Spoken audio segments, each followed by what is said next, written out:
चुनाव के बाद हो या फिर पहले हो, उदयपुर में लगातार जो हाईकोर्ट बेंच की मांग लगातार उठती आ रही है। जो एडवोकेट्स हैं जो हाईकोर्ट बेंच की मांग कर रहे हैं, हर महीने की 7 तारीख को जो वकील है अपना प्रदर्शन करते हैं और सरकार से आह्वान करते हैं, मांग कर। देखिए उदयपुर में भी अभी मैं दिखा देता हूँ किस तरह से जो वकील है वो प्रदर्शन कर रहे हैं हाईकोर्ट बेंच की मांग को लेकर, क्योंकि पिछले कई समय से, कई सालों से मेवाड़ वागड़ में हाईकोर्ट बेंच की मांग को लेकर लगातार प्रदर्शन हो रहे हैं। कई बड़े बड़े धरने हुए हैं, प्रदर्शन हुए हैं। लोकसभा चुनाव हो, विधानसभा चुनाव हो, उसमें भी उन मांगों को पुरजोर तरीके से उठाया गया, लेकिन मांगें पूरी नहीं हुई। आज 7 तारीख है, पूरी तरह से कार्य का बहिष्कार किया गया और प्रदर्शन किया जा रहा है। उदयपुर के कोर्ट के बाहर प्रदर्शन हो रहा है। वकीलों से बात करेंगे, सर किस तरह का प्रदर्शन है, क्या मांगे क्या है प्रमुख, क्योंकि चुनाव आते हैं, चुनाव लोकसभा चुनाव हो, विधानसभा चुनाव हो, कई सारे चुनाव देखे हैं, लेकिन सिर्फ वादे रह जाते हैं, फिर घोषणाएं रह जाती है और प्रदर्शन रह जाता है। सबसे पहले राजस्थान में हाई कोर्ट उदयपुर में थी, ये सबको जानकारी है। किसी राजनीतिक कारणों से जोधपुर को ये हाई कोर्ट दे दी। हम हाई कोर्ट नहीं मांग रहे हैं, हम सिर्फ बेंच मांग रहे हैं, क्योंकि यहाँ का आदिवासी बेल्ट है। उदयपुर, प्रतापगढ़, डूंगरपुर, बांसवाड़ा, आप रावत भाटा तक जाओगे तो आदिवासी बेल्ट है।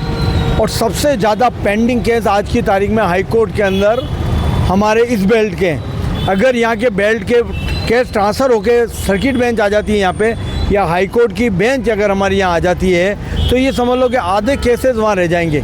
वहाँ सिर्फ जो केसेस चल रहे हैं वो सिर्फ रेवेन्यू के हैं, जो बीकानेर साइड के। जब से इंदिरा गांधी नहर निकली ना, तब से लिटिगेशन बढ़ गए वहाँ पे, प्रॉपर्टी के और लैंड के, वो केसेस हैं। लेकिन जो ओरिजिनल केसेस हैं, जो मारपीट के केसेस हैं, सिविल केसेस हैं, मर्डर केसेस हैं, बड़े बड़े जो केसेस हैं, वो यहाँ का सबसे ज़्यादा अनुपात अगर देखा जाए तो यहाँ पे। और आदिवासी बेल्ट है, गरीब बेल्ट है, ये पहाड़ी क्षेत्र है, अरावली क्षेत्र पे। यहाँ आज की तारीख में जनजीवन गरीबों का है। आज के आदिवासी मंगरों पे रहते हैं, अगर उनके केस होते हैं, उनके हाई कोर्ट जाने के पैसे नहीं है। हम सस्ता सुलभ न्याय दिलाना चाहते हैं, उसी कारण से इस हाई कोर्ट बेंच लाना चाहते हैं हम, कि उनको, जनता को और आदिवासी लोगों को यानी सस्ता न्याय मिले। इसलिए, क्योंकि वो जोधपुर नहीं जा सकते हैं, 200 रावत भाटा से आदमी कैसे जाएगा, आप है कुशलगढ़ से आदमी वहाँ कैसे जाएगा एक पैरवी करने के लिए। इसलिए हम चाहते हैं कि उदयपुर या उदयपुर के किसी भी ज़िले के अंदर सर्किट बेंच आवे। सर प्रदर्शन रह जाता है, चुनाव आते हैं, विधानसभा चुनाव हो, लोकसभा चुनाव हो, सिर्फ उसमें भी वादे रह गए। क्या सोचते हैं आप, सिर्फ सरकार के जुमले हैं या फिर वाकई में हाईकोर्ट बेंच सरकार देगी? दोनों सरकारें आई है, दोनों लॉलीपॉप दे के चली जाती है। लेकिन मैं चुन्नीलाल जी घरासिया साहब ने अभी राज्यसभा में पहली बार इस मुद्दे को उठाया। जब हमारे नेता मुद्दे उठा रहे तो हम आंदोलन में पीछे क्यों? इसी कारण से आज हमने वापस इसको तीव्र आंदोलन करने का सोचा है। और मेरे को ये लगता है कि वीसी द्वारा सर्किट बेंच आने की बहुत ज़्यादा चांसेस हैं, तो उसके लिए ज़्यादा प्रयास करेंगे। आप बताएं किस तरह से देखते हैं, क्योंकि प्रदर्शन लगातार हो रहे हैं, आज से नहीं, कई सालों से हाईकोर्ट बेंच की मांग को लेकर प्रदर्शन हो रहे हैं। मेरा इसमें ये मानना है कि जो मेवाड़ वागड़ बेंच की जो हमारी कार्यकारिणी बनी हुई है, उसके द्वारा एक अच्छा 2009 के अंदर भी, 2012 के अंदर भी एक अच्छा प्रयास किया गया। लेकिन यहाँ राजनीतिक सोच की वजह से, उनकी मानसिकता नहीं होने की वजह से ये हाईकोर्ट बेंच नहीं आ पा रही है। लेकिन फिर भी मेरा मानना है कि अगर आस है तो उम्मीद है हाईकोर्ट में जरूर आएगी। कांग्रेस सरकार भी रही, भाजपा की सरकार भी रही, उससे पहले भी कांग्रेस रही, भाजपा रही। मेरा यही तो कहना है, कोई भी सरकार रही हो, कोई भी सरकार, उस दोनों नेताओं में हमेशा मेवाड़ के प्रति उनका रहा है कि कभी उनकी सोच ये भी नहीं कि हाईकोर्ट में आने के लिए प्रयास करना चाहिए। आप बताएं सर, क्योंकि चुनाव आते हैं, चुनाव में सिर्फ घोषणाएं हो जाती है, वादे हो जाते हैं, नेता आते हैं कि हम हाईकोर्ट बेंच के लिए आपके साथ खड़े रहेंगे, आपके साथ लड़ेंगे, लेकिन सिर्फ आज से नहीं, सालों से लगातार वकील प्रदर्शन करते हैं, 7 तारीख को अपना कार्य का बहिष्कार करते हैं। धोखा नेता देते हैं, वकील नहीं, क्योंकि नेता वादा करके जाते हैं और वो वहाँ जाके पलट जाते हैं। वकील का अपना काम है आंदोलन जनता के लिए करना, वो वकील आंदोलन कर रहा है। मेरा इसमें एक और बात कहना है, ये पूरा मेवाड़ वागड़ क्षेत्र है, यदि इसमें बेंच नहीं दी गई तो खाली हाई कोर्ट बेंच नहीं, एक दिन इसकी अलग प्रदेश की मांग होगी, अलग प्रदेश बनेगा, तो यहाँ पर हाई कोर्ट भी होगी, राजधानी भी होगी। इन लोगों को समझना चाहिए, एक दिन नहीं तो धीरे धीरे वातावरण बिगड़ता जा रहा है, एक नए वातावरण की तरफ बढ़ेगा और ये एक अरावल प्रदेश की मांग होगी कि जो बांसवाड़ा, वागड़ पूरा जो क्षेत्र है और इस पूरे क्षेत्र को लेकर राजसमंद वगैरह सब जिलों को लेकर एक पूरा अलग से प्रदेश बनेगा। हो सकता है इसकी मांग हो, क्योंकि हाई कोर्ट, ये सरकार इस प्रकार, इनको कुछ सुनने की आदत नहीं है। इनके खिलाफ ज़बरदस्त आंदोलन किया जाएगा और निश्चित रूप से हमें सफलता मिलेगी। मेवाड़ वागड़ जीतेगा। हाँ बताए भैया, जिस तरह से प्रदर्शन होते हैं आगे क्या करने वाले हैं?